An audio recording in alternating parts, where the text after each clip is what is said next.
तो बहुत स्वागत आप सभी का एक बार फिर से खंडवा डिफेंस फैक्ट पर। आज के इस वीडियो में हम लोग जिन खबरों लेकर डिस्कस करेंगे ये खबरें संभवतः अभी तक आपको पता चल चुकी होंगी, लेकिन हम लोग इसके बियॉन्ड जाकर कुछ नई चीजों को एक्सप्लोर करने की कोशिश करेंगे।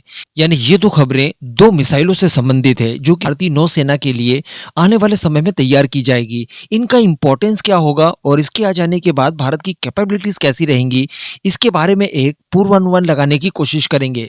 तो वीडियो बड़ी इंपॉर्टेंट रहेगी। आपसे निवेदन रहेगा कि वीडियो को अंत तक देखते हुए वीडियो को लाइक करके चैनल को सब्सक्राइब जरूर कर दीजिएगा। तो देखिए, सबसे पहले तो हम लोग ये जान ले कि हिंद महासागर वाले क्षेत्र में भारत के लिए आने वाले समय में काफी बड़े बड़े खतरे दिखाई दे रहे हैं। आप सभी को एक वीडियो में मैंने बताया था कि कुछ एक्सपर्ट्स का ये मानना है कि वर्ष 2040 तक भारत के लिए इस पूरे रीजन में एक भयंकर चैलेंज उभर कर सामने आएगा, क्योंकि यहाँ पर कई सारे समान विचारधारा वाले देश भारत के हितों से टकरा सकते हैं, जिनसे निपटने के लिए भारतीय नौसेना की ताकत को और मजबूत करना आज से ही काफी आवश्यक है। कारण यह है कि इस क्षेत्र में चाइना हो, पाकिस्तान हो जो पहले से ही है, बांग्लादेश का इस्तेमाल करके कुछ और आ सकते हैं, इसके अलावा मालदीव्स है, और साथ ही अगर टर्की की बात की जाए तो टर्की भी सोमालिया के चलते इस क्षेत्र में अपने कदम जमाने की कोशिश कर रहा है। इवन रिसेंटली ये बताया जा रहा है कि अमेरिका का भी इस क्षेत्र में प्रभुत्व बहुत ज्यादा बढ़ने जा रहा है, क्योंकि बताया ये जा रहा है कि ग्रीनलैंड के मामले के बाद डोनाल्ड ट्रंप की अगली नजर हिंद महासागर में पड़ने वाले स्ट्रैटेजिकली काफी इंपॉर्टेंट जो कि मॉरिशस में आता है, यानी डिएगो गार्सिया नेवल बेस, और साथ ही चागोस आइलैंड। बताया जा रहा है कि इनको लेकर भी ट्रंप किसी तरह का कोई एडवेंचर कर सकते हैं।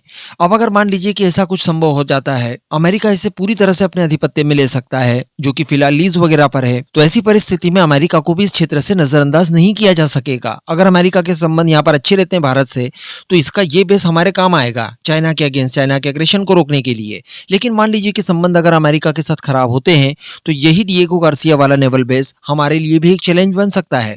कहने का मतलब, हिंद महासागर की सुरक्षा के लिए हमें पुख्ता इंतजाम करने आवश्यक हैं, जिसके लिए हम लोग लगातार काम कर भी रहे हैं। नेवी के लिए अलग अलग नेवल वेसल्स तैयार किए जा रहे हैं, काफी फास्ट ट्रैक मोड पर इन्हें इंडक्ट किया जा रहा है। नेवी के लिए अलग अलग क्लास की सबमरीन्स तैयार की जा रही है। लेकिन हमें यहाँ पर यह नहीं भूलना होगा कि हमारे एनिमीज की जो नेवल पावर है वो भी काफी तगड़ी है।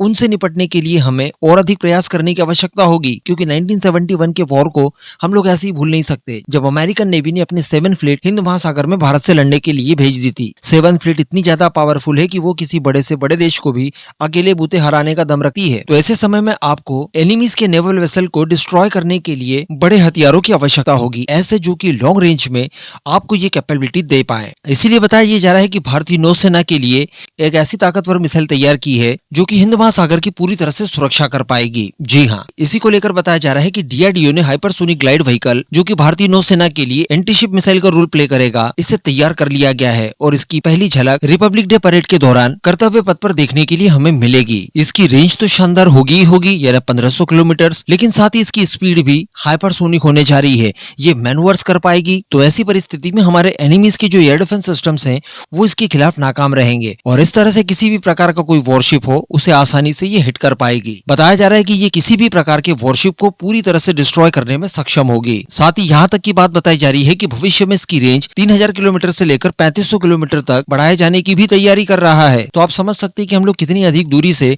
दुश्मनों के वॉरशिप को आसानी से डिस्ट्रॉय कर पाएंगे। इसके अलावा क्रूज मिसाइल्स में भी हमारे पास कई सारी वैरायटीज हैं, स्पेशली ब्रह्मोस और आने वाले समय में निर्भया के आधार पर बनाई जाने वाली एंटीशिप मिसाइल्स। लेकिन ये इतनी ज्यादा इफेक्टिव नहीं होगी। एक तो ये कि ये एक शॉट में बड़े वॉरशिप को डिस्ट्रॉय नहीं कर पाएगी। दूसरी बात, इनकी रेंज भी आपको 1000 किलोमीटर के अंदर ही मिलेगी। लेकिन ये जो नई मिसाइल अनवील की जाएगी ये बड़ी भयानक होगी। साथ ही इसके तैयार हो जाने के बाद ये चाइना की DF-21 को भी काउंटर कर पाएगी, क्योंकि DF-21 एक एंटीशिप बैलिस्टिक मिसाइल है जो कि चाइना के द्वारा बनाई गई दुनिया की सबसे पहली एंटीशिप बैलिस्टिक मिसाइल होने के साथ साथ आपको 4000 किलोमीटर की रेंज देती है।